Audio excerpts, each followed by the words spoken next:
Assalamualaikum warahmatullahi wabarakatuh. Good morning, sir. My name is Tita Keisya Amanda. I'm from Binasarana Informatica University, and today I'm going to present about the development of applied linguistics. The development of applied linguistics.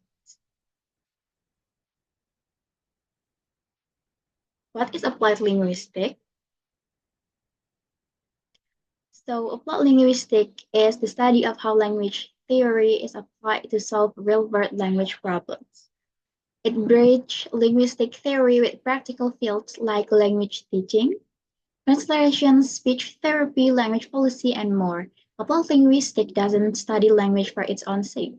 It focuses on using language knowledge to improve communication and solve practical problems. The historical development of applied linguistics. Applied linguistics has evolved from a narrow focus on teaching to a broad discipline addressing multilingualism, language identity, translation strategies, and even applied linguistic communication.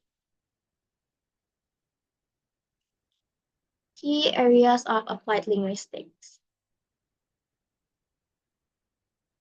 These areas show the wide impact of applied linguistics in both academic and professional fields, connecting language in education, technology, law, and culture. Applied linguistics and translation.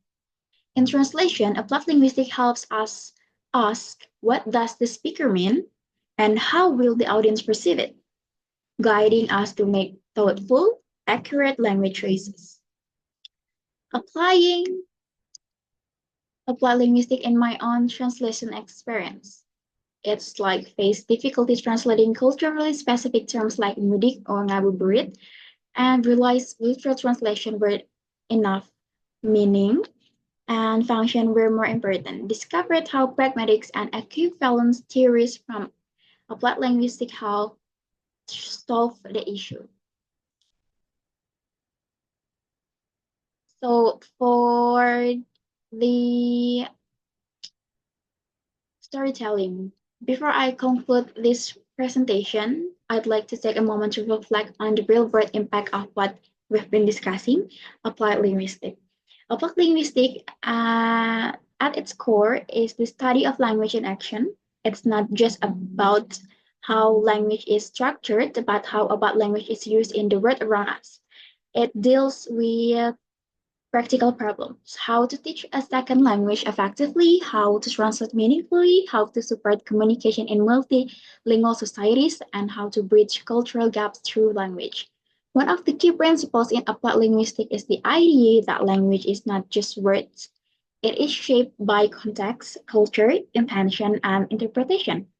This is especially clear when we study areas like translation and cross-cultural communication. Here, we encounter terms like pragmatic equivalence, where the goal isn't just to translate words literally, but to deliver the same effect or meaning in a different language, and cultural adaptation, which is about reshaping expressions or ideas to suit the cultural background of the audience. Now, let me share a personal experience that made me truly understand why applied linguistics matters.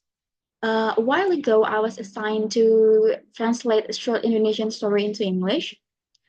When it's Ramadan, I was excited at first. I thought this will be simple. I speak both languages, not really into English. I opened my laptop, read the story, and began typing. But it didn't take long before I hit a wall. There was a scene that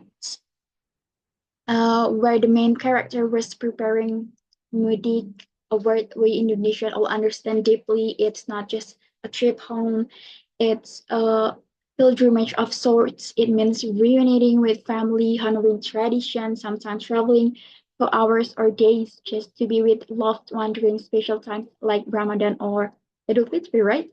But how could I translate mudik into English? I tried returning to hometown to dry flying back home for holidays. Close, but still didn't capture the cultural richness. It was frustrating. I started at I stared at the screen, erasing and rewriting the sentence again and again.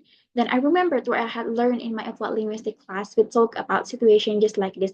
When direct translation fails and you have to step back and ask, what is the function of this word?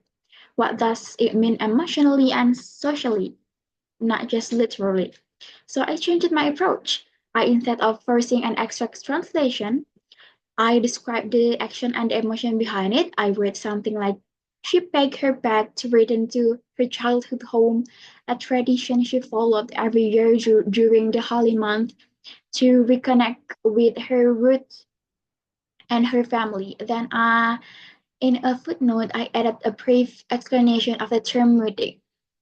Suddenly, it felt right.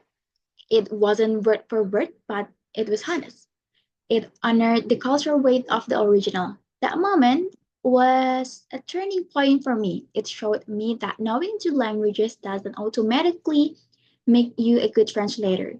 There's an invisible layer of context, of tone, of cultural knowledge that you have to understand and respect. And this is exactly where applied linguistics becomes so valuable. Because of that experience, I now approach language with more curiosity and care. I ask myself, I ask myself, what does this word mean to this person in this place at this time? I've learned to think more deeply, to research more, and to listen more carefully to both languages and cultures. Applied linguistics taught me that communication isn't just about being understood, it's about understanding others too. So, first, I'd like to say this, like linguistics isn't just a subject to pass in class. It's a powerful lens that helps us become better communicators, better learners, and more empathic people. It reminds us that language is more than a tool, it's a bridge. And when used thoughtfully, it can connect words. So, thank you. That's all for my presentation. That's all for my storytelling. Thank you very much, sir, for your attention. Wassalamualaikum warahmatullahi wabarakatuh.